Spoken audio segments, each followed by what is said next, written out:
지금 이 순간에도 전 세계 모든 정부가 엄청난 속도로 돈을 빌리고 있습니다. 아침에 눈을 뜨는 순간부터 잠자리에 들 때까지 각국 정부는 수십억 달러, 수조 달러를 새로 빌리고 있죠. 마치 신용카드 돌려막기를 하는 사람처럼 말입니다.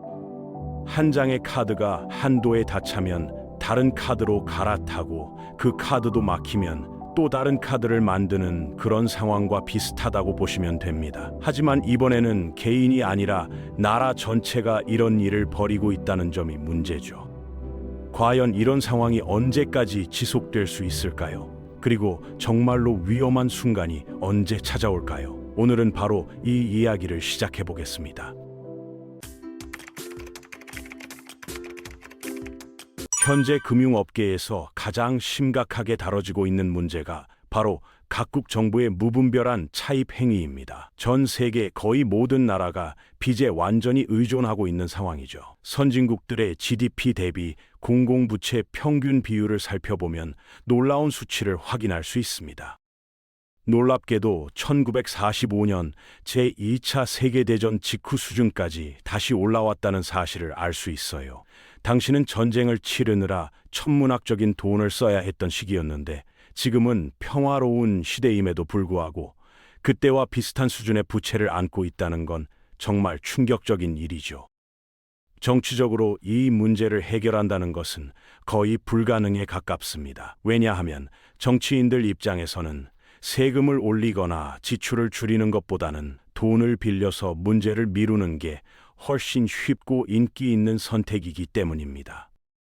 투자자들 사이에서는 과연 언제쯤 채무 불이행 사태가 벌어질지 아니면 채권 시장 자체가 완전히 붕괴되는 상황이 올지에 대한 우려가 점점 커지고 있어요. 마치 의자 뺏기 게임에서 음악이 멈추는 순간이 언제 올지 모르는 것처럼 말입니다. 그런데 더 놀라운 것은 중앙은행들이 과연 시장의 압박을 얼마나 오래 버틸 수 있을지도 미지수라는 점이죠. 솔직히 말씀드리면 지금 세상은 완전히 부채에 중독된 상태라고 봐도 무방합니다. 독일 정도를 제외하면 거의 모든 주요 국가들이 감당하기 어려운 수준의 정부 부채를 안고 있거든요. 미국만 해도 GDP의 약 6%에 달하는 적자를 기록하고 있고 일본이나 캐나다, 이탈리아, 프랑스 같은 나라들도 역사적 기준으로 볼 때 상당히 위험한 수준의 부채를 보유하고 있죠. 중국 역시 표면적으로는 안정적으로 보이지만 실제로는 상당한 규모의 적자를 안고 있는 상황입니다. 이런 현상이 본격적으로 시작된 건 2008년 글로벌 금융위기 이후부터였습니다. 그때부터 각국 정부는 위기를 극복하기 위해 돈을 빌리기 시작했는데 문제는 그 빌린 돈으로 또 다른 돈을 빌리는 악순환 구조가 만들어졌다는 점이에요. 마치 빚을 갚기 위해 또 다른 빚을 내는 상황과 비슷하다고 보시면 됩니다. 그리고 지금까지도 이런 구조에서 벗어날 뚜렷한 방법을 찾지 못하고 있는 게 현실이죠. 특히 주목해야 할 점은 최근 몇 년간 벌어진 일련의 충격적인 사건들입니다. 코로나19 팬데믹이 터지면서 각국 정부는 경제를 살리기 위해 천문학적인 돈을 풀어야 했습니다. 유럽에서는 전쟁까지 발발하면서 군사비 지출이 급격히 늘어났어요. 이런 상황에서 정부는 마치 마지막 보험 역할을 하는 것처럼 계속해서 돈을 빌리고 지출해야 했던 거죠. 그런데 더 심각한 문제는 코로나 이후 전 세계적으로 인플레이션이 급등하면서 금리도 함께 올랐다는 점입니다. 이는 정부가 부채를 유지하는 데 드는 비용이 훨씬 더 비싸졌다는 걸 의미하거든요. 예를 들어 여러분이 대출을 받았는데 갑자기 이자율이 2배로 뛰었다고 생각해 보세요. 같은 원금이라도 매달 갚아야 할 이자가 엄청나게 늘어나는 거죠. 지금 각국 정부가 처한 상황이 바로 이런 겁니다. 현재 대부분의 선진국에서 GDP 대비 부채 비율이 거의 100%에 가까워지고 있습니다. 쉽게 말해서 한 나라가 1년 동안 생산해내는 모든 것의 가치와 맞먹는 수준의 빚을 지고 있다는 뜻이에요. 전문가들의 예측에 따르면 이런 추세가 계속된다면 조만간 폭발적인 상황에 직면할 가능성이 높다고 합니다. 마치 풍선을 계속 불다 보면 언젠가는 터지게 되는 것처럼 말이죠. MIT에서 오랫동안 교수로 재직하다가 국제통화기금에서 일했던 올리비에 블랑샤르 같은 전문가는 이런 부채 중독 현상을 경고하고 있습니다. 이런 부채 중독 현상이 어느 나라에나 찾아올 수 있는 질병과 같다고 말하며, 특히 2008년 금융위기와 유로존 위기를 직접 겪었던 그는 이 문제의 심각성을 누구보다 잘 알고 있죠. 세계 최대 헤지 펀드인 브리지워터를 창립한 레이 달리오 역시 부채가 계속 쌓이면서 이자 지불 부담이 다른 모든 지출을 압박하게 된다고 지적하고 있습니다. 채권이라는 것은 본질적으로 정부가 투자자들에게 주는 차용증과 같습니다. 이만큼의 돈을 이 기간 동안 빌려주시면 나중에 이자와 함께 갚아드리겠다는 약속장인 셈이죠. 채권의 종류에 따라 만기도 다르고 이자율도 다른데, 중요한 건 채권 가격이 떨어지면 수익률은 올라간다는 점입니다. 정부 입장에서는 수익률이 너무 빨리 오르는 걸 원하지 않는데, 그렇게 되면 전국의 모든 사람들이 돈을 빌리는 비용이 급등하기 때문이거든요. 한 사람의 부채는 다른 사람의 자산이라는 말이 있습니다. 따라서 정부 채권이 매력적이어야 사람들이 계속 사려고 하는데, 만약 사람들이 더 이상 이 나라 채권은 사지 않겠다고 하는 순간부터 진짜 문제가 시작되는 거죠. 일부 전문가들이 부채 사막 나선이라고 부르는 현상이 바로 이런 상황을 말합니다. 사람들이 부채에 대해 우려를 갖기 시작하면 채권을 팔기 시작하고, 그럼 가격은 떨어지고 수익률은 올라가는 악순환이 계속되는 거예요. JP 모건 엠셋 매니지먼트에서 수석 시장 전략가로 일하는 캐런 워드는 요즘 고객들이 가장 많이 묻는 질문 중 하나가 바로 정부 차입 규모에 대한 것이라고 말합니다. 원래 정부 채권은 안전한 자산으로 여겨져 왔는데, 지금은 그 안전성에 대해서도 의문이 제기되고 있는 상황이죠. PGIM 픽스컴의 그렉 피터스는 채권 투자자 입장에서 가장 걱정스러운 게 인플레이션이라고 지적합니다. 채권에게 인플레이션은 크립토나이트 같은 존재라고 할 수 있거든요. 수익을 완전히 갉아먹어 버리니까요. 때로는 부채가 늘어나는 것이 완전히 정당한 경우도 있습니다. 전쟁이나 대규모 재난 같은 상황에서는 더 많은 비용을 지출해야 하는 게 당연하죠. 하지만 지금 많은 나라에서 벌어지고 있는 건 그런 특별한 상황이 아닌데도 내일은 또 다른 날이다 식으로 무책임하게 행동하는 것입니다. 세상이 부채에 중독된 이유 중 하나는 오랫동안 돈을 빌리는 게 거의 공짜였기 때문이에요. 마이너스 금리까지 있었던 시절에는 오히려 더 많은 빚을 지는 게 이득이었던 거죠. 스토니브룩 대학에서 경제학을 가르치는 스테파니 켈튼 교수는 흥미로운 관점을 제시합니다. 그는 대중 강연에서 예산 적자를 줄여야 한다고 생각하는지 물어보면 거의 모든 사람이 손을 든다고 해요. 국가 부채를 걱정하는지 물어봐도 마찬가지죠. 그런데 실제 데이터를 보여주면 생각이 완전히 바뀐다고 합니다. 미국의 경우 정부는 수십 년간 계속 적자를 냈지만 그 덕분에 민간 부문과 해외에서는 흑자를 기록할 수 있었다는 거예요.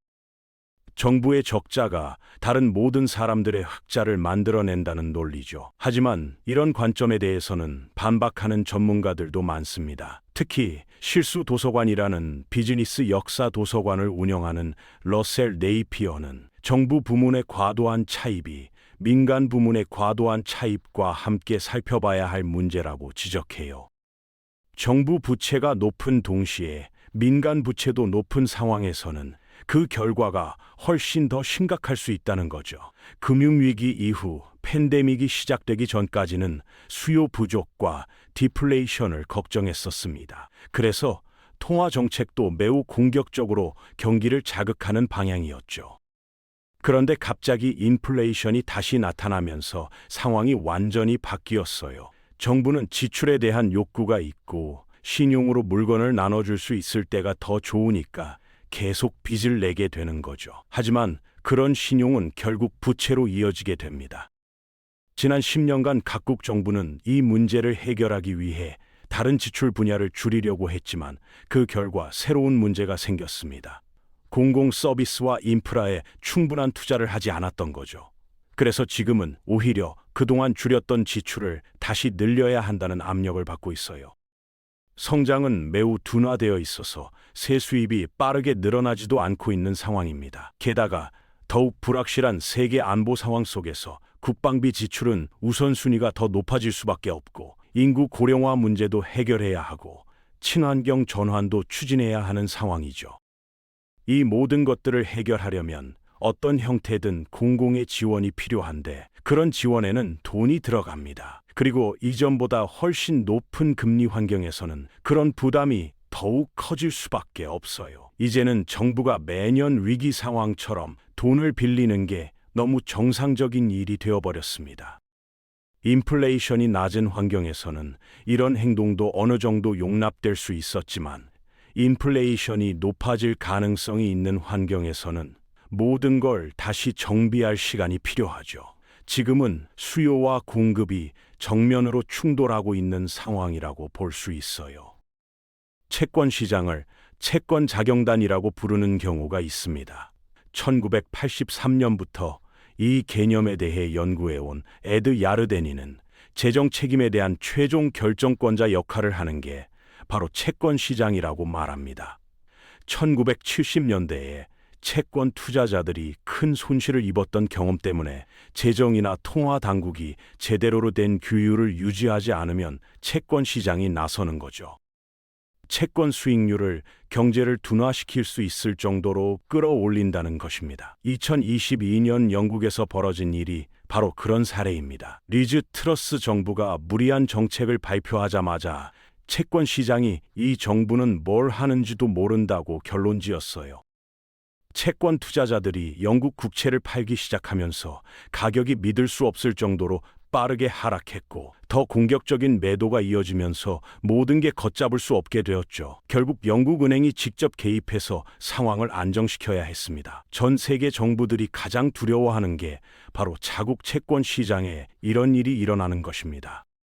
영국에서 그 사건이 발생하자마자 대출 비용이 급등했고, 일반 가계의 주택담보대출 비용도 함께 올랐거든요. 채권 시장의 혼란은 결국 일반 시민들의 주머 사정에 직접적인 타격을 주게 됩니다. 영국은 여러 면에서 부채 지속 가능성에 대한 우려의 선두에 서 있다고 볼 수 있어요.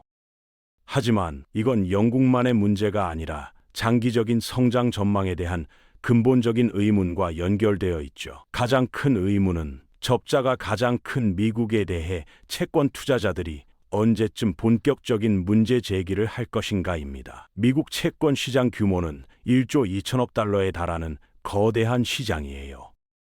중국도 세계 경제의 핵심 국가이지만 대부분 서방 국가들보다 적자가 더 크다고 알려져 있죠. 그리고 도널드 트럼프가 대통령에 취임하면서 상황은 더욱 복잡해졌습니다. 최악의 시나리오를 가정하면 10년 후 미국의 GDP 대비 부채 비율이 160%에 달할 수도 있다고 예측됩니다. 정말 상상하기 어려운 수치죠. 미국 연방정부는 작년에만 부채 이자로 8,800억 달러를 지출했는데, 이는 10년 전보다 4배나 증가한 금액입니다. 이 돈은 국방비보다 많고 보건비와 거의 비슷한 수준이에요. 부채를 갚는 방법이 더 많은 부채를 발행하는 것이라면 금리가 상승할 위험이 항상 도사리고 있습니다.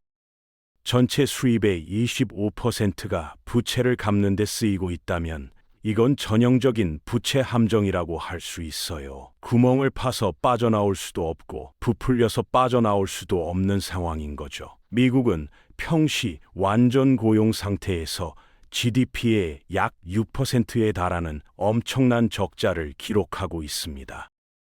이는 정말 놀라운 수치예요. 미국이 세계에서 가장 중요한 통화를 사용하는 가장 중요한 국가라는 점을 고려하면 매우 불안한 상황이라고 할 수 있죠. 매각해야 할 부채의 예상 금액은 적자 규모와 같아서 GDP의 7.5%에 달하고, 현재 금리 수준에서는 부채 서비스 비용도 계속 늘어날 수밖에 없어요. 이 문제를 해결하는 방법은 양당 간 협력을 통해 GDP의 3% 수준으로 적자를 줄이겠다는 약속을 하는 것이라고 전문가들은 제안합니다. 하지만 사람들은 적자라는 단어를 들으면 무조건 나쁜 것이라고 생각하는 경향이 있어요. 트럼프 행정부가 백악관에 들어가자마자 채권 투자자들을 만족시키기 위한 노력을 보여야 했습니다. 그래서 갑자기 DOGE 부서, 즉 정부 효율성 부서가 생겼고 이들이 적자 문제를 해결할 것이라고 발표했어요. 2조 달러의 지출 절감이 목표라고 하는데 만약 이 적자 문제를 해결하지 않으면 나라가 파산하게 될 것이라고 경고하고 있습니다.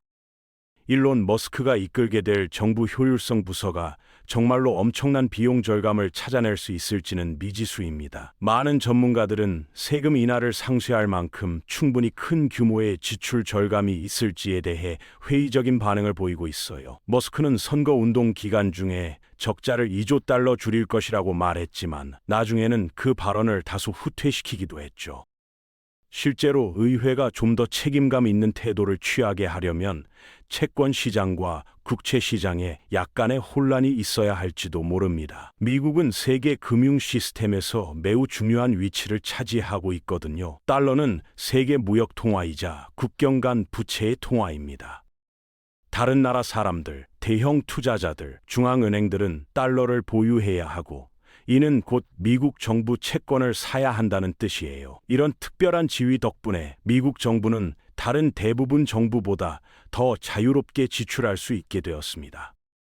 하지만 언젠가는 영국이나 유로존에서 겪었던 것과 같은 유형의 위기가 미국 채권 시장에도 찾아올 수 있어요. 이 모든 것의 중심에는 경제가 있고 이는 실제로 세계에서 가장 심각한 재정 통화 문제가 될 수 있으며 금융시장 전체의 불안정을 초래할 수도 있습니다. 일본은 정부 부채 수준이 매우 높은 상태를 장기간 유지하면서도 실제로는 별다른 문제가 발생하지 않는 경우도 있었어요. 일본의 성공 비결은 매우 높은 부채 수준과 함께 경제 침체가 이어졌다는 점입니다. 중앙은행이 금리를 매우 낮게 유지하고 모든 부채를 사들이는 양적 완화를 실시했기 때문에 실제로는 시장에 부담을 주지 않았던 거죠.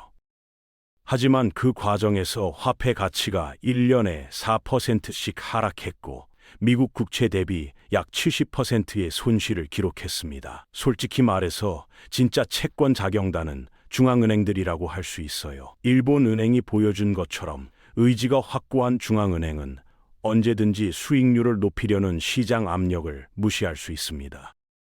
중국의 부채 수준을 보면 정말 놀라운 수준입니다. 이게 실질적인 의미를 갖는다고 생각해요. 폐쇄된 시스템이고 이전과 같은 방식으로 성장하지 않고 있거든요.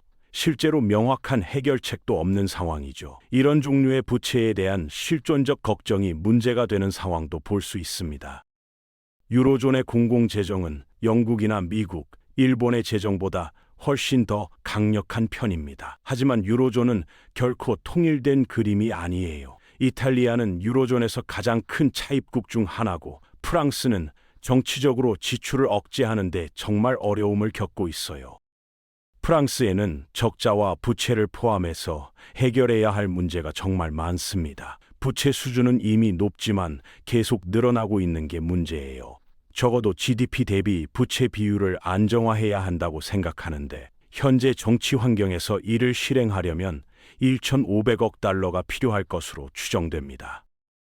빚이 항상 나쁜 것만은 아닙니다. 여기서 기억해야 할 중요한 점이 바로 이거예요. 이탈리아는 프랑스와 조금 다른데 부채 수준이 높지만 100에서 130 사이는 재정적 관점에서 볼 때 실제로 상당히 책임감 있는 총리가 있다는 뜻입니다.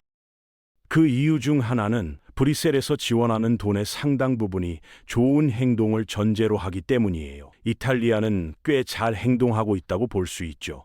채권 자경단은 그 어느 때보다 강력해졌다고 할 수 있습니다. 빚이 훨씬 많아졌기 때문이거든요. 하지만 정치인들이 그 메시지를 받아들이는지는 전혀 다른 이야기입니다. 정부 적자를 소득 대비 부채가 증가하지 않는 수준으로 낮춰야 하는데 그렇지 않으면 금융시장에서 심장마비가 발생할 위험이 커져요. 몇 퍼센트가 되면 채권 시장이 깨어날 것이라고 단언할 수는 없습니다. 정확한 숫자에 대한 명확성이 부족한 게 문제예요. 투자자들이 가장 걱정하는 부분이 바로 이것인데 투자자들이 이에 대비하거나 해지할 방법이 전혀 없기 때문입니다. 가장 큰 위험은 70년대에 봤던 것과 같은 상황입니다. 정부는 자국 통화로 국채를 발행했으며 채무 불이행은 매우 드물다고 말하지만 트럼프 행정부가 연방준비제도와 갈등을 벌일 가능성이 있어서 일시 2년 안에 그럴 가능성이 매우 높아 보일 수도 있어요. 그런 일이 일어난다면 채권 시장은 확실히 붕괴될 것이고 높은 금리와 높은 인플레이션이 발생해서 결국 인플레이션으로 인해 빚이 사라지는 상황이 될 수도 있습니다. 뭔가는 양보해야 합니다. 채권 투자자들이 실제로 원하지 않는 수익률을 그냥 받아들이도록 어떻게든 설득해야 하거나 정부가 지출을 대폭 줄여야 해요. 하지만 긴축 정책은 시행되지 않을 것 같습니다. 부채의 악순환을 초래하는 것은 시장의 충동일 수 있지만 정부는 이를 허용하지 않을 거예요. 이른바 자경단이 지지를 받는 이유는 앞으로 인플레이션이 더 심해질 세상을 예상하기 때문입니다. 하지만 자경단원들이 제압당할 수도 있다고 생각해요. 이게 바로 2차 세계대전 이후에 했던 일이거든요. 정부가 신용에 대해 지불할 가격을 시장이 결정하도록 허용하지 않았어요. 사람들에게 정부 채권을 매수하도록 강요했고 그 수익률을 자경단원이라면 누구나 터무니없이 나쁜 가치라고 여길 만한 수준으로 유지함으로써 부채의 악순환을 막았던 거죠. 민주주의 국가에 살든 독재 국가에 살든 지시는 자경단에 내려질 것이지 자경단이 정부의 지시를 내리는 건 아닐 거예요. 경제학자들 사이에는 실제 논쟁이 있습니다. 어떤 사람들은 청구서가 곧 도착한다고 말할 것이고 곧 부채를 줄이지 않으면 나쁜 일이 일어날 것이라고 경고해요. 반면에 어떤 사람들은 실제로 정부 재정은 가계 재정과 다르다고 지적할 것입니다. 돈을 인쇄하는 기계를 조종함으로 청구서를 지불할 필요가 없다는 거죠. 문제는 그것이 인플레이션을 일으킨다는 점입니다. 따라서 이 문제를 해결할 수 있는 무료 방법은 없어요. 국채 시장이 커지고 있다는 사실이 마음에 들지 않는다면 언제든지 국채 발행을 중단하기로 결정할 수 있습니다. 이는 정책적 선택이거든요. 정부가 매년 재정 적자를 메우기 위해 증권을 발행하는 것은 경제적으로 필수적인 일이 아닙니다. 정부 부채를 없앨 필요는 없다고 봅니다. 필요한 것은 인구와 대출 기관이 합리적이라고 생각하는 어느 수준에서 안정화하는 것이에요. 적자는 유용할 수 있거든요. 경기가 침체되면, 즉 불황이 오면 적자를 늘리는 게 당연히 좋은 생각입니다. 경기가 나쁠 때는 적자를 늘리고 경기가 좋을 때는 흑자를 늘리는 거죠. 공공재정은 지속 가능해야 합니다. 잘못된 방법은 대규모의 갑작스러운 재정적 충격과 긴축을 초래하는 것이에요. 그것은 금융위기 이후 긴축 정책으로 인한 큰 실수였거든요. 하지만 지속 가능한지 확인해야 하고 공공재정이 성장을 뒷받침하는지 확인해야 합니다. 정부가 부채에 대한 의존도를 줄일 수 있는 방법이 보이지 않습니다. 적자가 큰 국가들은 힘든 조정을 겪게 될 것이고 재정 규칙이라는 개념이 다시 돌아올 거예요. 당장 엄청난 위기에 처하지 않는 한 당황하는 것은 할 수 있는 최악의 일입니다. 모두가 더 많은 신용을 원합니다. 정치인들은 특히 빌리고 쓰는 것을 좋아하는데 그 이유는 갚는 일이 다른 사람의 임기 내에 이루어지기 때문이에요. 세금을 인상하지 않고도 지출을 늘릴 수 있다면 그게 바로 천국이죠. 그런데 문제는 채권 자경단이 그것을 원하지 않을 수도 있고 그것을 막을 힘이 있을지도 모른다는 점입니다. 50년에서 75년 동안 지속되는 큰 부채 주기가 있는데 이때 부채는 해당 부채를 처리하는 데 필요한 수입에 비해 증가해요. 정책 입안자들은 대규모 부채 주기를 이해해야 합니다. 부채에는 분명히 한계가 있을 거예요. 모든 정부 적자는 누군가에게는 이롭습니다. 소득분포 상위 계층에게 주로 이익이 되는 세금 인하로 인해 적자가 발생했다면 그 적자는 그 집단의 사람들에게 매우 좋을 것입니다. 아니면 의료 시스템, 교육 시스템, 인프라에 대한 투자로 인해 발생한 적자일 수도 있고 그렇게 되면 적자가 늘어날 수도 있지만 다른 유권자에게도 도움이 될 수 있어요. 수년에 걸쳐 은밀하게 부채를 늘리는 것이 여기서는 최소한 나쁘지 않은 선택이 될 수도 있습니다. 적어도 정치인들이 매우 인기 없는 결정을 내리는 것을 피할 수 있는 선택이 될 수도 있어요. 하지만 최근 몇 년 동안 보았듯이 더 높은 인플레이션은 매우 인기가 없으며 정부가 집권하지 못하게 만드는 결과를 초래할 수도 있습니다. 영국의 현대 금융 시스템은 영국 은행의 설립과 함께 만들어졌으며 이는 정부가 부채를 관리하는 데 도움이 되었어요. 정부는 가장 건전한 신용기관이며 장기적인 일을 합니다. 빌리는 것에는 아무런 문제가 없고 이는 현대 금융 시스템이 작동하는 데 필요한 요소 중 하나라고 할 수 있죠. 오늘 보신 것처럼 각국 정부는 마치 신용카드를 돌려막는 사람처럼 한 카드가 막히면 또 다른 부채로 갈아타고 있습니다. 전쟁, 복지, 그린 전환, 고령화 등 이유는 다양하지만 결과는 같습니다. 더 많은 빚이죠. 여러분은 정부의 부채 어느 수준까지 괜찮다고 생각하시나요? 어차피 다 빚으로 돌아가는 세상이라며 괜찮다고 보시나요? 아니면 언젠가 그 대가를 치르게 될 거라고 생각하시나요? 여러분의 의견을 댓글로 남겨주세요. 경제를 바라보는 더 깊은 시선이 필요하다면 좋아요와 구독으로 함께 해주세요.